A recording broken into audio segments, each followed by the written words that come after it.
Hi everyone, सभी का warm welcome है वाईडी योर इंग्लिश ट्यूटर पे। आज सुबह का पहला एडिटोरियल द हिंदू का पढ़ने वाले हैं।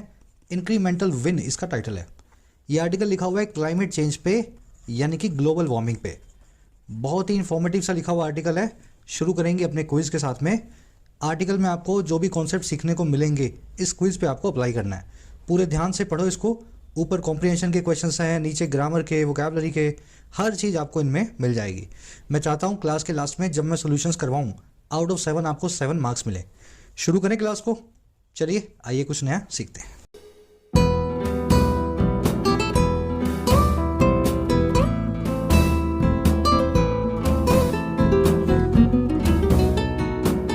चलिए, कह रहा है जी इंक्रीमेंटल विन।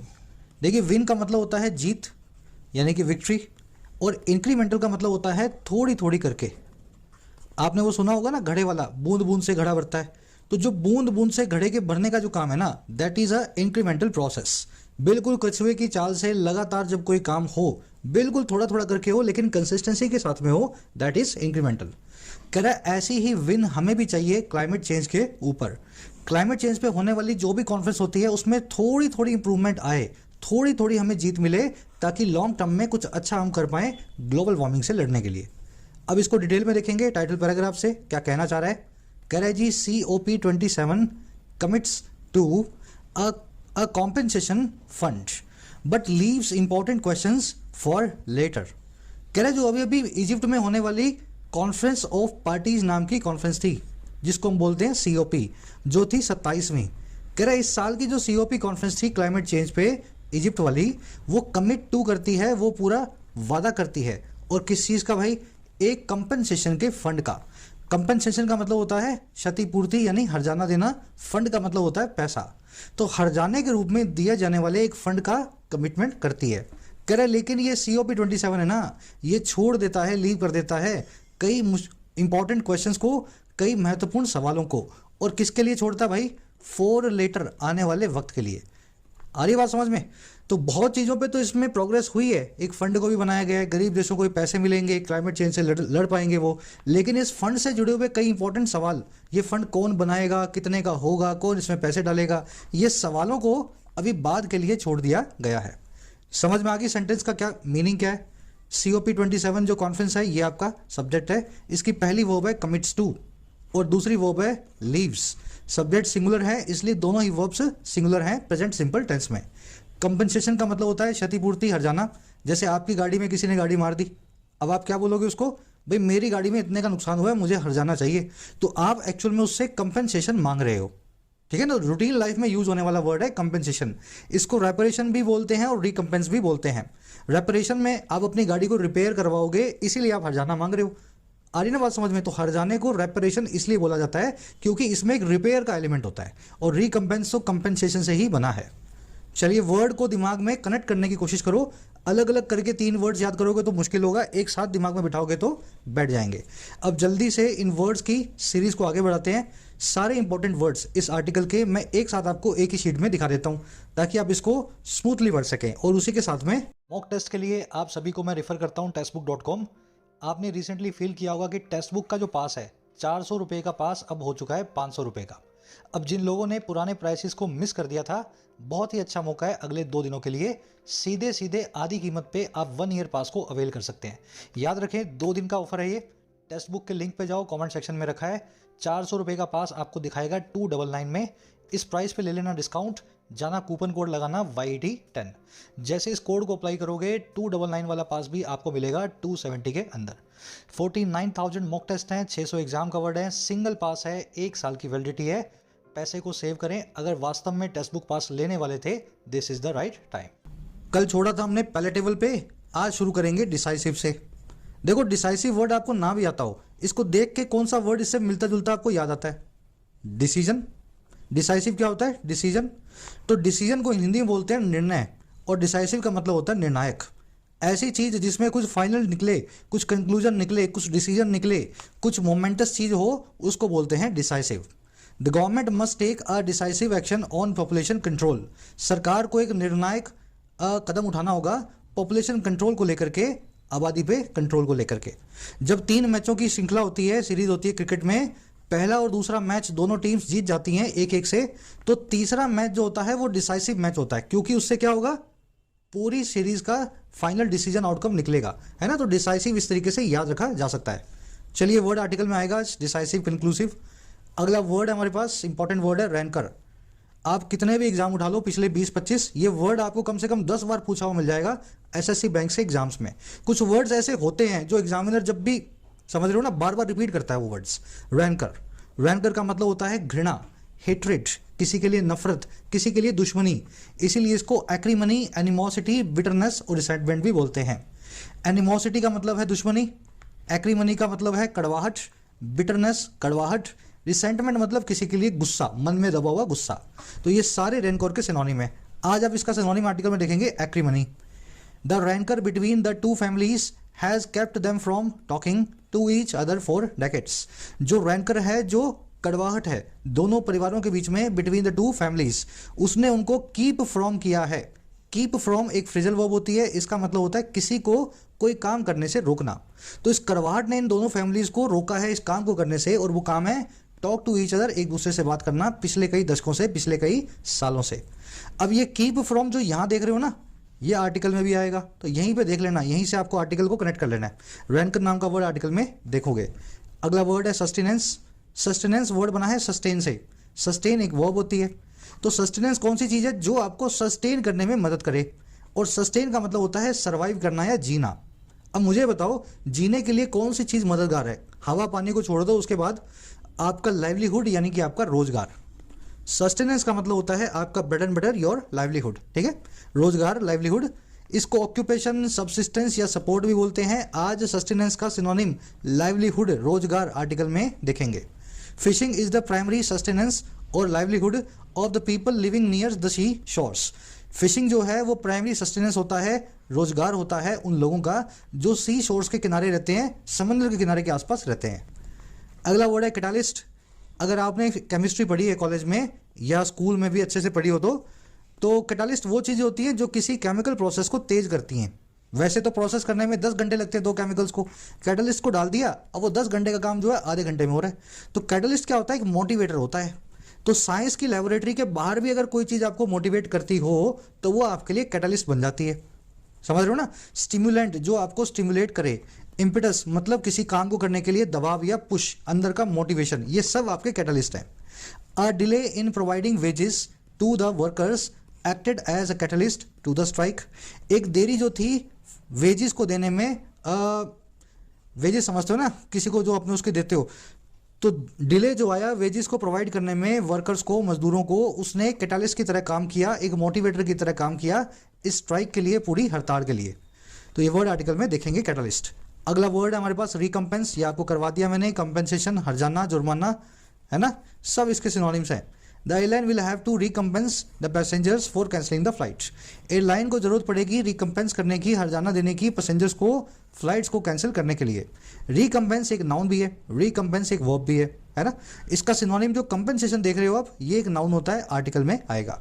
हर्जाना देने को भी रिकम्पेंस करना बोलते हैं V1 V2 V3 के साथ, और हर्जाने को भी, जुर्माने को भी रिकम्पेंस बोलते हैं। एक ही वर्ड दोनों काम करेगा। चलिए सेकंड लास्ट वर्ड आज का live up to. Phrasal verb है। लिव अप टू का मतलब होता है हिंदी में खरा उतरना, जो कह दिया वो करके दिखाना, जो आशाएं हैं उनको पूरा करना। It is to live up to your जो है expectations. Paytm IPO crash on the day of listing and fail to live up to the expectations of the investors.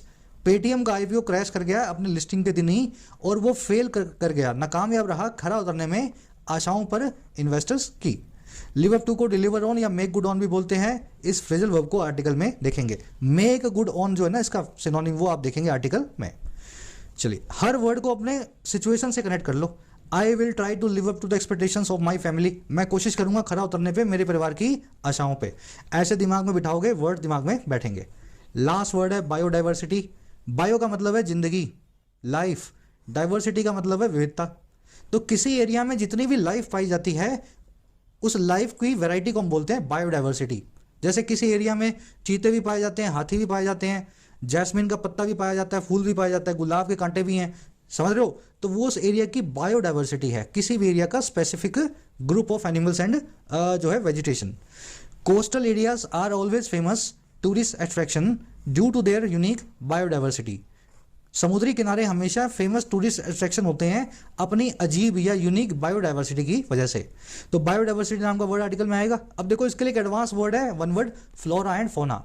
फोना मतलब जानवर, फ्लोरा मतलब फूल पत्तियां, झाड़ियां, जंगल। तो किसी एरिया की बायोडाइवर्सिटी को फ्लोरा एंड फोना भी बोलते हैं। चलिए सारे वर्ड डिटेल में हो गए हैं। अब आ जाओ आर्टिकल पे, एक समरी आपको दें किस बारे में लिखा हुआ है पता लगे। समरी ये है कि COP27 जो अभी अभी मिस्र में हुई थी, इजिप्ट में, और इसके अंदर एक एडिटोरियल भी हमने किया था 4-5 दिन पहले, इसके ऊपर एक एडिटोरियल पब्लिश हुआ था, वो भी हमने पढ़ा था। तो इसमें क्या हुआ, फाइनली एक बड़ा ब्रेक थ्रू आया है, बड़ी कामयाबी आई है। COP के अंदर ऐसा डिसाइसिवली ऐसा जो है डिसीजन लिया गया है कि एक फंड बनाया जाएगा और इस फंड में डाला जाएगा कुछ पैसा, और ये पैसा जाएगा उन देशों के पास जहां पे ग्लोबल वार्मिंग की वजह से तबाहियां हो रही हैं, जैसे कि मॉरिशस, मालदीव्स, श्रीलंका, जहां पे या तो गर्मी बढ़ गई है बहुत ज़्यादा, तूफान आ रहे हैं बहुत ज़्यादा, है ना। इस तरह की सुनामी आने वाले देशों में एक फंड के जरिए कुछ कंपनसेशन दिया जाएगा। हमारा आर्टिकल कह रहा है कि यही इंक्रीमेंटल विन तो हमें चाहिए। हर COP के अंदर, हर इस कॉन्फ्रेंस के अंदर कुछ नया हो, हर साल थोड़ा थोड़ा करके हम आगे बढ़ें।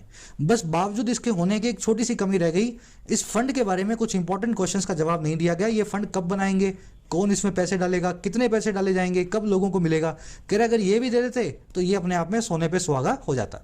आज की टोन है वेलकमिंग, वेलकम कर रहा है COP के इस मूव को। अब ये COP को डिटेल में पिछले वाले एडिटोरियल में करवा दिया गया आपको 4 से 5 दिन पहले, देख लेना जिन लोगों ने वो नहीं पढ़ा था। शुरू करें आर्टिकल को, चलो। कह रहे जी, the 2 week long climate conference in Egypt has drawn to a close with a symbolic victory in the form of a fund that will compensate some of the countries bearing the brunt of climate change linked natural disasters। Sentence पूरा पढ़ लो अगर simple सा है तो, अगर जो ज़्यादा मुश्किल लगे तो आधा आधा करके उसको ट्रांसलेट कर लो। कह रहे जी 2 वीक लंबी जो क्लाइमेट कॉन्फ्रेंस हुई है, कितने वीक लंबी, 2 वीक लॉन्ग, और कहाँ हुई है जी, ये हुई है मिस्र में, यानी कि इजिप्ट में।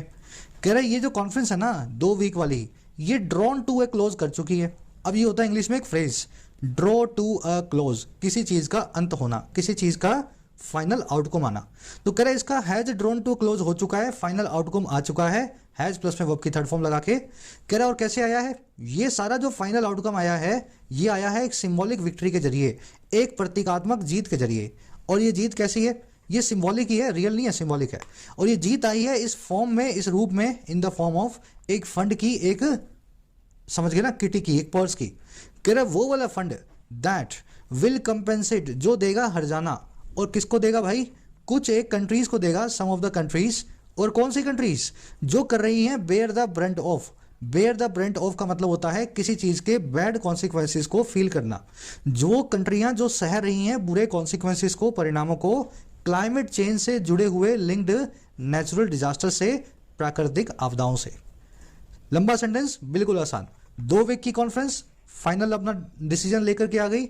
डिसीजन आया है एक प्रतीकात्मक जीत के जरिए, जीत की तरह, और ये आया है इस रूप में जो है एक फंड की। और ये फंड वो होगा जो हर्जाना देगा, कंपेंसेशन देगा उन सभी देशों को जो बुरे प्रभावों को सह रहे हैं, बेयर द ब्रंट ऑफ कर रहे हैं, क्लाइमेट चेंज से जुड़े हुए नेचुरल डिजास्टर्स की, ग्लोबल वार्मिंग से जुड़े हुई प्राकृतिक आपदाओं की।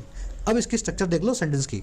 कॉन्फ्रेंस की वर्ब है has a drawn, draw two A close मतलब किसी चीज का फाइनल आउटकम आना, किसी चीज का भोग पड़ना, है ना, हिंदी बोलते हैं भोग पड़ना। दैट आया इस फंड के लिए, फंड सिंगुलर है, दैट की वर्ब है विल कंपेंसेट, कंपेंसेट करना मतलब हर्जाना देना। बेयर द ब्रंट ऑफ, और इसके लिए एक और अच्छा फ्रेज होता है इंग्लिश में, to be at the receiving end, शायद मैंने लिख भी दिया यहाँ पे, हाँ, बेयर द ब्रंट ऑफ और to be at the receiving end of something. दोनों ही फ्रेजेस का सिंपल सा मतलब होता है बुरे नतीजे को सहना। Island nations will be the first ones to bear the brunt of global warming, and island nations will be the first ones to be at the receiving end of global warming. समुद्री देश जो हैं, टापू देश जो हैं, सबसे पहले वो देश होंगे जो ग्लोबल वार्मिंग के बुरे परिणामों को सहेंगे, बेयर द ब्रंट ऑफ करेंगे या be at the receiving end of होंगे। अब ये दोनों एक ही हैं, दिमाग में बिठा लो, कहीं नोट्स बना लो, जब अगली बार आएगा तो वहां रिवीजन आपका हो जाना चाहिए। बढ़े आगे, चलो ऐसे ही होगी वो कैब। नए वर्ड सीखो, डायरी में लिखो, रोज पढ़ो, नए वर्ड्स रिपीट होंगे, 2-3 बार रिपीट होने पे दिमाग में बैठ जाते हैं। कह रहे जी however progress on action to keep temperatures from rising beyond 1.5 degrees Celsius of pre-industrial levels was limited। कह रहे ये तो हो गया अच्छा काम, हालांकि बुरा काम ये हुआ कि जो प्रोग्रेस है, जो विकास है आगे, और किस पे, उस एक्शन पे, उस हरकत पे जो है कीप करने की टेम्परेचर को फ्रॉम, कीप फ्रॉम करना, किसी काम को होने से रोकना, जो प्रोग्रेस है उस एक्शन पे, और वो एक्शन है इस काम से रोकने वाला हमारे टेम्परेचर्स को। और कहाँ से रोकने वाला, राइज बियॉन्ड करने से, इससे ज़्यादा ऊपर चढ़ने से, और किससे ज़्यादा ऊपर, 1.5 डिग्री सेल्सियस से, और किसका, of pre industrial level, industrial level से पहले वाले लेवल का। कह रहा है ऐसे मामले में जो प्रोग्रेस है वॉज लिमिटेड, इसमें ना के बराबर थी, बहुत ही सीमित थी। तो इस मामले में ज़्यादा काम नहीं हो पाया, लेकिन इस मामले में काफ़ी काम हुआ। प्रोग्रेस की वर्ब है was. Keep someone from doing something, ये फ्रेज मैं आपको बता चुका हूँ, किसी को किसी काम को करने से रोकना। जैसे आपने मुझे जाने नहीं दिया, you kept me from advancing further, आपने मुझे एडवांस फर्दर करने से रोक दिया। आ रही है ना बात समझ में, यूज करो इसको, अपनी पढ़ाई में यूज करो। तेज म्यूजिक बज रहा है घर में, उससे आप पढ़ नहीं पा रहे हो, तो आप बोल दो loud music is keeping me from studying hard, है ना, या स्टडिंग विद फोकस। चलो, अब ये कीप फ्रॉम से बहुत सारे स्टूडेंट्स कंफ्यूज होते हैं कीप अवे फ्रॉम नाम की फ्रेजल वर्ब से। दोनों के मीनिंग डिफरेंट है, इसको याद रखना बहुत आसान है। कीप अवे फ्रॉम करना मतलब स्टे अवे फ्रॉम करना, किसी चीज से दूर रहना। जैसे मैं आपसे बोलूं भाई आप इन बुरी चीज़ों से दूर रहो, तो मैं बोलूँगा keep away from this bad stuff, है ना, स्मोकिंग से, ड्रिंकिंग से, जो भी गंदी चीज़ें हैं स्टूडेंट लाइफ में अच्छी नहीं है, अगर दूर रहना उनसे तो कीप अवे या स्टे अवे फ्रॉम करना है। तो कीप फ्रॉम किसी को कोई काम करने से रोकना, कीप अवे फ्रॉम खुद को ही किसी चीज़ से दूर कर देना, स्टे अवे फ्रॉम करवाना। ले लो इसका स्क्रीनशॉट, दोनों एक जैसी दिखती हैं, सबको कन्फ्यूजन होती है। चलो और आगे बढ़ते हैं। आगे कह रहे हैं जी the 27th edition of the United Nations conference of parties was projected to be an implementation COP। कह रहे जो 27वां एडिशन था इस कॉन्फ्रेंस ऑफ पार्टी COP नाम की कॉन्फ्रेंस का, जो यूनाइटेड नेशंस करवाता है, संयुक्त राष्ट्र संघ। कह रहे ये जो एडिशन था ना 27वां, इसको प्रोजेक्ट किया गया था। अब प्रोजेक्ट करना मतलब किसी चीज़ को दिखाना, सबके सामने बताना। तो इसको ऐसा दिखाया गया था, और क्या कि ये होता हुआ है एक इम्प्लीमेंटेशन COP। ये एक ऐसा COP होगा जिसमें चीज़ों को इम्प्लीमेंट किया जाएगा, बातचीत कम होगी, एक्शन ज़्यादा करके दिखाएंगे। कह रहा और क्या होगा, कह रहा that would have decisively resolved questions. कह रहे ये वो COP है जिसने डिसाइसिवली रिजॉल्व कर दिया होता, जिसने निर्णायक तौर पे सोल्यूशन ले आया होता। वुड हैव V3 ऐसा हो गया होता। अच्छा, कौन से क्वेश्चंस हैं? क्वेश्चंस हैं इस तरह के। पहला, on how developed countries responsible for the bulk of historical emissions would make good on an old promise to provide developing countries $100 billion annually by 2020। तो पहला सवाल ये था कि कैसे, हाउ, जो विकसित देश हैं, वेस्ट के डेवलप्ड कंट्रीज हैं, अब देखो कोमा से कोमा के बीच में इनके बारे में एडिशनल इंफॉर्मेशन दी गई है। ये वही डेवलप्ड देश हैं जो रिस्पॉन्सिबल भी हैं, जिम्मेदार भी हैं बल्क ऑफ हिस्टोरिकल एमिशंस के, ऐतिहासिक तौर पे जितना भी प्रदूषण हुआ है, एमिशन हुआ है, उसमें से बल्क के, उसमें से सबसे ज़्यादा के। करेक्ट, कैसे ये country would make good on करेंगे, कैसे ये देश लिव अप टू करेंगे। मेक गुड ऑन करना, किसी चीज़ पे लिव अप टू करना, भरपाई करना, और किसकी, एक पुराने प्रॉमिस की, ओल्ड प्रॉमिस की, जो है प्रोवाइड करने का विकासशील देशों को, डेवलपिंग कंट्रीज को $100 बिलियन हर साल 2020 तक। आ रही बात समझ में? तो ये सारा का सारा इसका प्रोग्राम था, है ना। इसको इम्प्लीमेंटेशन COP बना करके इससे ऐसी आशा लगाई गई थी, ऐसा दिखाया गया था कि इस सवाल का जवाब ये बिल्कुल दे देगा कि ये काम जो 2020 से शुरू हो जाना चाहिए था 2022 तक, ये अब आगे कैसे होगा, जिसमें अमीर देश हर साल इंडिया, चाइना जैसे विकासशील देशों को $100 बिलियन कुल मिला के देंगे, ताकि हम लोग क्लाइमेट जो है चेंज से फाइट कर सके। लंबा सेंटेंस है लेकिन आसान है। 27वें एडिशन की वर्ब है वॉज प्रोजेक्टेड, दैट की वर्ब है वुड हैव रिजॉल्व्ड। दैट आया है इम्प्लीमेंटेशन COP के लिए। वुड हैव V3 बताता है ऐसा हो गया होता। कुड हैव V3 मतलब ऐसा हो सकता था। शुड हैव V3 मतलब ऐसा होना चाहिए था। करवाता हूँ ना स्ट्रक्चर आपको हर 3-4 दिन बाद, ये वही स्ट्रक्चर फिर से आ गई। डिसाइसिवली मतलब कंक्लूसिवली, निर्णायक तौर पे। डेवलप्ड कंट्रीज की वर्ब है would make good on. Make good on करना, किसी चीज़ की पे खड़े उतरना, किसी प्रॉमिस पे, किसी वादे पे, है ना। डिलीवर ऑन करना, मेक गुड ऑन करना, लिव अप टू करना। तो ये सब चीज़ें मैं आपको ऑलरेडी मेरे ख्याल से यहाँ पे करवा चुका हूँ। Live up to, make good on, deliver on. चलिए और आगे बढ़े। आगे कह रहा है जी दूसरा सवाल ये था, and whether the world would commit to end all categories of fossil fuel and not just coal. और कह रहे हाँ या ना, हमारी जो दुनिया है वो वुड कमिट टू करेगी या नहीं करेगी, वो पूरा कमिटमेंट दिखाएगी या नहीं दिखाएगी खत्म करने के लिए हर कैटेगरी के फॉसिल फ्यूल को, ना केवल सिर्फ कोयले को, नॉट जस्ट कोल। तो ये सवाल भी इसमें आंसर आ जाना चाहिए था। आगे बात समझ में। अब आपसे कोई आरसी में पूछे 27वें एडिशन में कौन से 2 सवालों का आंसर आना चाहिए था, तो आप यहाँ से बता सकते हो, है ना। आरसी के क्वेश्चन ऐसे ही होंगे। अब और आगे बढ़ो, हुआ क्या एक्चुअल में? हुआ सर ये कि despite hours of negotiation these deadlocks remain. कह रहे जी बावजूद डिस्पाइट कई घंटों की मोल भाव के निगोशिएशन के डायलॉग के बातचीत के, हुआ ये कि ये सारे के सारे डेडलॉक्स जो हैं आज भी बने हुए हैं, रिमेन है।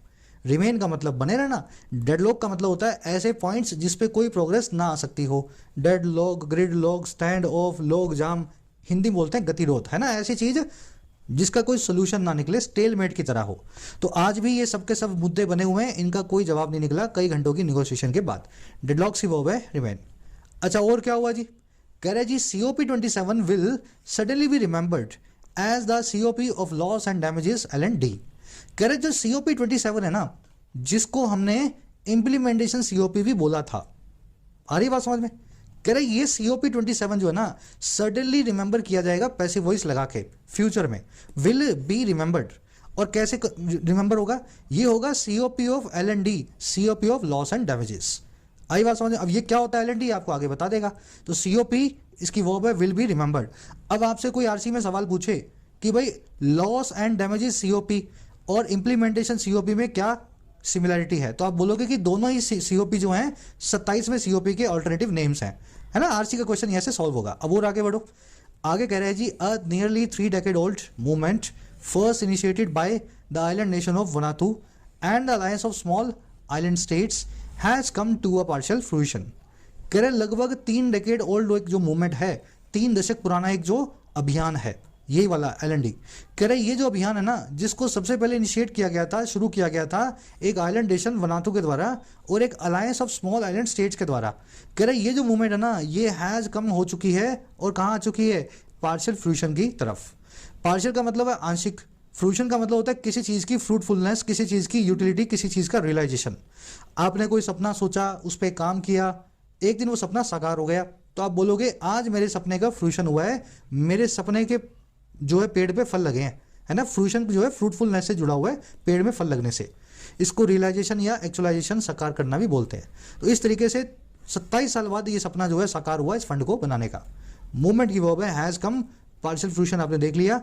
चलो कह रहे there will now be a dedicated fund to compensate the most vulnerable developing countries that are already bearing the brunt of climate change linked natural disasters. कह रहा है अब ये फ्रूशन यही हुआ है, इसमें सब इनका सपना यही साकार हुआ है, इन देशों का, छोटे छोटे कंट्रीज का, कि अब एक डेडिकेटेड फंड होगा, अब एक खास जो है पैसे का एक छोटा सा, समझ गए ना, फंड होगा। और क्यों होगा भाई? कंपेंसेट करने के लिए, हर्जाना देने के लिए। अच्छा किन को देने के लिए? सबसे ज़्यादा कमज़ोर, सबसे ज़्यादा वल्नरेबल, डिफेंसलेस डेवलपिंग कंट्रीज़ के लिए। ऐसी कंट्री जो डेवलप भी कर रही हैं और ऐसी कंट्री जो क्लाइमेट चेंज की वजह से डिफेंसलेस भी हैं। Correct, that are already bearing the brunt, जो पहले से ही ब्रंट को बेयर कर रही हैं, जो पहले से ही बुरे प्रभावों को सह रही हैं। बेयर द ब्रंट ऑफ करना, किसी चीज़ के बैड कॉन्सिक्वेंसेस को सहना, और किसके? क्लाइमेट चेंज से जुड़े हुए लिंक्ड नेचुरल डिजास्टर्स के, प्राकृतिक आपदाओं के। सेंटेंस आप समझ चुके हो ऑलरेडी, सेंटेंस पहले भी आया था। फंड की वर्ब है, विल नाउ बी, दैट की वर्ब है, और ऑलरेडी बेयरिंग। दैट किसके लिए आया भाई? डेवलपिंग कंट्रीज के लिए। कंट्रीज कैसा है? प्लूरल नाउन है, इसलिए दैट की वर्ब भी प्लूरल है। That are bearing the brunt. समझ रहे हो ना? तो कनेक्शन हमेशा दिमाग में बिठा के रखना है relative pronoun who, which, that के लिए। अब देखो ये L&D जो बोला था इसने, उसका मीनिंग बताएगा आपको। कह रहे जी L&D refers to impacts of climate change. कह रहे जो L&D है ना, वो इशारा करता है इम्पैक्ट पे क्लाइमेट चेंज के। और कौन से impact? That can not be avoided either by mitigation which is cutting greenhouse gas emissions, और by adaptation which is modifying practices to buffer against climate change impacts. कह रहे जी loss and damage जो है ना, ये इशारा करता है क्लाइमेट चेंज के उन इम्पैक्ट्स पे, उन प्रभावों पे जिनको अवॉइड किया ही नहीं जा सकता, अब जिनसे बचना नामुमकिन हो चुका है। और किसके जरिए भाई? दोनों में से किसी भी जरिए, या तो मिटिगेशन के जरिए या फिर अडेप्टेशन के जरिए। मिटिगेशन का मतलब होता है अकल आ जाना, आज जो है धुएं को कम कर देना, कट कर देना ग्रीन हाउस के एमिशन को, ये हो गया मिटिगेशन। तो अगर अब कितना भी धुआं आप कम कर दो, ये बैड इफेक्ट्स तो आपको सहने ही पड़ेंगे जो ऑलरेडी हो चुके हैं। तो एक तो ये वाली चीज़। दूसरा एडेप्टेशन। एडेप्टेशन का मतलब होता है करंट प्रैक्टिसेस को इस तरीके से तोड़ मरोड़ देना कि क्लाइमेट चेंज के इंपैक्ट के लिए थोड़ा सा बफर आ जाए, थोड़ी सी गुंजाइश निकल करके आए। तो कह रहे हैं इन दोनों ही तरीके से जिनसे ना बचा जा सके ना, ऐसे इंपैक्ट को हम L&D बोलेंगे ये इसका मीनिंग है। फिर आगे कह रहे हैं they also include not only economic damage to property but also loss of livelihoods. अब कह रहे जी इसमें लॉस एंड डैमेज में शामिल है ना केवल आर्थिक चोट हमारी प्रॉपर्टी को लेके, इंफ्रास्ट्रक्चर को लेके, बल्कि कई लोगों के रोजगार जाने पर भी लॉस ऑफ लाइवलीहुड भी। लाइवलीहुड पता ना, सस्टेनेंस, रोजगार, ऑक्यूपेशन। कह रहा और इसमें शामिल ये है and the destruction of biodiversity. कह रहा इसमें वो भी शामिल है डिस्ट्रक्शन, तबाही, जो किसी एरिया के पत्तों, फूल, पौधों और जानवरों पे आती है, बायोडाइवर्सिटी पे आती है।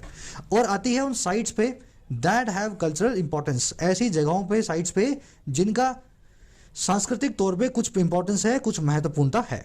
तो ये सब का सब L&D को रिफर करता है। अब एक सवाल पूछा गया आपसे आरसी का, इनमें से कौन सी चीज L&D को रिफर नहीं करती है या जिसको L&D रिफर नहीं करता है?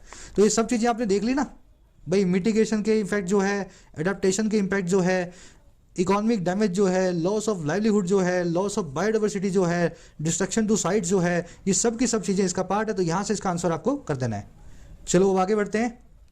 लाइवलीहुड आपने देख लिया, नॉट ओनली बट ऑल्सो के बाद में सेम टाइप ऑफ वर्ड आता है। यहाँ है इकोनॉमिक डैमेज, यहाँ है लॉस ऑफ लाइवलीहुड, दोनों तरफ नाउन्स लगे हुए हैं। कह रहे जी this broadens the scope for affected nations to claim compensation. कह रहे ये चीज ब्रॉड कर देती है स्कोप को, बड़ा बना देती है दायरे को, और किसके लिए? प्रभावित नेशंस के लिए, अफेक्टेड नेशंस के लिए, कि वो क्लेम कर सके कंपेंसेशन को। तो इसमें बहुत सारे देश अब आ चुके हैं, वो भी अपना अपना हर्जाना अब शायद मांगने लगे। दिस की वो है ब्रॉडन्स, ब्रॉड का मतलब होता है बड़ा करना, एक्सपैंड करना किसी चीज को। स्कोप का मतलब होता है किसी चीज का दायरा। चलो आ जाओ नेक्स्ट पैराग्राफ पे। इसमें आपको बताएगा कि कौन सी चीजें बाकी थी अभी जो होना चाहिए। कह रहे जी the text approved at Sharm el Sheikh only commits to a fund being created and leave discussions for how it is to be set up and most importantly who will pay how much to it. कह रहे जो text है, जो लिखावट में जो चीज आई है, जो अप्रूव हुई है शर्म अल शेख में। शर्म अल शेख क्या है? एक इजिप्ट की सिटी होगी जहां पे इस कॉन्फ्रेंस को करवाया गया होगा। कह रहा है जी COP27 की कॉन्फ्रेंस जो मिस्र के इस शहर में हुई थी, इसका जो फाइनल टेक्स्ट जो था, जो अप्रूव हो गया इस जगह पे, कह रहा है महज ये कमिट टू करता है। इसके फाइनल जो टेक्स्ट, जो आउटकम है, उसमें सिर्फ एक वादा किया गया है एक फंड के बनाए जाने का, बीइंग क्रिएट होने का। कह रहे लेकिन ये लीव कर देता है, छोड़ देता है उन बातचीतों को, डिस्कशंस को, और कैसे कि कैसे इसको सेटअप किया जाएगा, how it is to be setup. Perfect infinitive लगा हुआ है, पैसिव इन्फिनिटिव लगा हुआ है, कैसे इस फंड को बनाया जाएगा, इस पे कोई डिस्कशन नहीं हुई। और कह रहा है इससे भी इंपॉर्टेंट ये बात है, कौन पैसे देगा और कितने देगा इस फंड में, who will pay how much to it, और किसके लिए? फॉर फ्यूचर निगोशिएशंस के लिए, फ्यूचर में होने वाली COP निगोशिएशंस के लिए। तो ये सारी निगोशिएशंस को अगले साल या उससे अगले साल जो है किया जाएगा। अभी सिर्फ इतना कि फंड बनाएंगे, इस पे डिसीजन आया है। टेक्स्ट की वर्ब है कमिट्स टू, टेक्स्ट की दूसरी वर्ब है leaves, leaves for future negotiations, छोड़ देता है आने वाली चर्चा के लिए। इट की वर्ब है इज, हु की वर्ब है विल पे। इट आया है इस फंड के लिए, how it is to be setup, कैसे इसको सेटअप करेंगे। सेटअप का मतलब होता है किसी चीज की नींव रखना, स्टैब्लिश करना। कह रहा है और क्या सवाल है? कह रहा है जी while there have been nominal commitments by Scotland and Wallonia Belgium to donate to such a fund. कह रहे जहां पे रहे हैं नॉमिनल कमिटमेंट्स, नॉमिनल का मतलब होता है नाम मात्र के, कमिटमेंट मतलब वादे। तो कह रहा नाम मात्र के वादे तो हुए हैं दो कंट्रीज के द्वारा, स्कॉटलैंड और वेलोनिया। वेलोनिया क्या है, ये भी मैंने भी सर्च किया नेट पे, बेल्जियम नाम के देश का एक रीजन है, शायद ये इंडिपेंडेंट है। तो कह रहे स्कॉटलैंड और बेल्जियम के एक राज्य ने तो थोड़ा कमिटमेंट किया है कि हम थोड़ा बहुत हल्का फुल्का हम जो है पैसा देंगे डोनेट करने के लिए ऐसे एक फंड में। कह रहे वहीं पे the estimated L&D is already over 500 billion. जो हमने एस्टिमेट किया है L&D को, लॉस एंड डैमेजेस को, वो ऑलरेडी $500 बिलियन से बहुत ज्यादा है। तकरीबन कितना हो गया 500 बिलियन? 40 लाख करोड़ रुपया है ना, इतना सारा पैसा है जो L&D में आना चाहिए। चलिए सेंटेंस सिंपल है, कमिटमेंट की वर्ब है हैव बीन, L&D की वर्ब है इज। और आगे बढ़ो। कह रहे जी during negotiations this year the European Union pressed hard for China, the Arab states and large developing countries, and this could include India, to contribute on the grounds that they were large emitters. कह रहा अब इसमें एक और चीज गलत हो गई निगोशिएशन के दौरान, है ना इस साल। निगोशिएशन मतलब बातचीत, आर्गुमेंट्स, डायलॉग। तो कह रहे जो निगोशिएशन हो रही थी COP में इस साल, उसके दौरान जो यूरोपियन यूनियन है इसने प्रेस हार्ड किया। प्रेस हार्ड करना मतलब बहुत जोरों से दबाव डालना। और किस चीज़ के लिए डाला भाई? दबाव इस चीज़ के लिए डाला फॉर कि चाइना और अरब स्टेट्स जो हैं और जो दूसरी लार्ज डेवलपिंग कंट्रीज हैं जो शामिल कर सकता है इंडिया को भी, जिसमें इंडिया भी शायद काउंट हो जाए।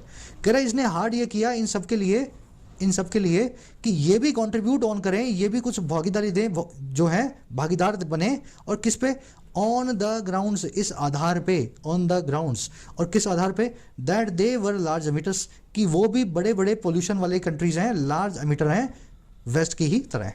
तो यूरोपियन यूनियन ने ये बोला कि सारा हमारे सर पे मत डालो, आजकल चाइना और इंडिया भी बहुत जो है धुआं छोड़ रहे हैं जो है एनवायरनमेंट में, तो इनसे भी कुछ पैसा लेना तो बनता है। यूरोपियन यूनियन की वो है प्रेस हार्ड करना, किसी चीज़ पे जोर डालना। दिस की वो है कुड इंक्लूड, दिस आया है डेवलपिंग कंट्रीज़ के लिए, लार्ज डेवलपिंग कंट्रीज़ के लिए। दे की वो है वर, दे आया है इंडिया और इन सभी कंट्रीज़ के लिए। एमिटर मतलब पोल्यूटर, जो धुआं छोड़े, एमिट करे, पोल्यूटर या एमिटर। कह रहे this already opens up fresh occasion for acrimony in future COPs। कह रहे ये चीज़ है ना पहले से ही ओपन अप कर देती है, शुरू कर देती है, खोल देती है एक नए मौके को, नए ओकेजन को। और ओकेजन किसका है भाई? ओकेजन है एक्रीमनी का, रैनकोर का, रिसेंटमेंट का, बिटरनेस का, कड़वाहट का, एनिमोसिटी का, और कब? फ्यूचर में होने वाली इन कॉन्फ्रेंसेस में COPs के अंदर। कह रहा and given that barely 1/3 of commitment climate finance has made its way to developing countries, the L&D fund too might take years। और कह रहे जी देखते हुए इस चीज को, गिवन दैट, किस चीज को? लगभग या बेरली 1/3 ही जो कमिटेड क्लाइमेट फंड है, ऐसा फंड जिसका कमिटमेंट किया गया था, जिसको देना अभी बाकी है। कह रहे लगभग 1/3 जो फंड है ना, इसने मेक किया है अपने रास्ते को, ये रास्ता बना के अभी तक पहुंचा है। और कहाँ पहुंचा है? डेवलपिंग कंट्रीज तक, ऐसी कंट्रीज जो विकासशील है इंडिया के जैसी। कह रहे जी इस चीज को गिवन दैट देखते हुए L&D फंड है ना, हो सकता है ये भी टेक कर ले ईयर्स को। और कब टेक करे? Before it can meaningfully operate, इससे पहले कि ये सार्थक तौर पे ऑपरेट करने लगे। समझ गए ना? ये चलने लगे, फंड जो है शुरू हो। मेरे ख्याल से लंबा सेंटेंस है, लेकिन मैंने आपको पढ़ा दिया जैसे तैसे करके, ब्रेक करके, है ना। रिपीट कर देता हूँ एक बार। करवाहट के लिए नए ओकेजन शुरू हो गए हैं एक्रीमनी के लिए आने वाली फ्यूचर COPs में, इस ऊपर वाली बातचीत की वजह से। अब सब में झगड़ा तो होगा ही होगा इस बात को लेके, और इस चीज़ को भी हम देख रहे हैं कि जो पिछले वादे हुए थे उसका 1/3 अभी तक सबके पास पहुंचा है। तो जब पिछला वाला नहीं दिया और नए वाले पे झगड़ा होने वाला है, तो देख के लगता है कि ये फंड जो है ना कई साल ले लेगा, इससे पहले कि इसको सेटअप करके ऑपरेट करवाएं, इस फंड का वास्तव में कुछ मीनिंगफुली काम हो। सेंटेंस ऐसे बनाए। दिस की वर्ब है ओपन्स अप, एक्रीमनी आप जानते हैं, कड़वाहट, हेटरेड, रैंकर, रिसेंटमेंट, बिटरनेस, सारे सिनोनिम करवाए थे ना कड़वाहट के। अच्छा, कमिटमेंट फिनेंस की वर्ब है हैज़ मेड योर वे, मतलब अपना रास्ता बनाना, जहां पहुंचना है वहां पहुंच जाना। L&D फंड की वर्ब है माइट टेक। इट की वर्ब है कैन ऑपरेट, इट आया इसी फंड के लिए। चलो अब दो कॉन्सेप्ट है यहाँ पे, एक वोकैब का, एक ग्रामर का। ग्रामर का कॉन्सेप्ट 4-5 दिन पहले हुआ था, जल्दी से हो जाएगा सबका रिवाइज।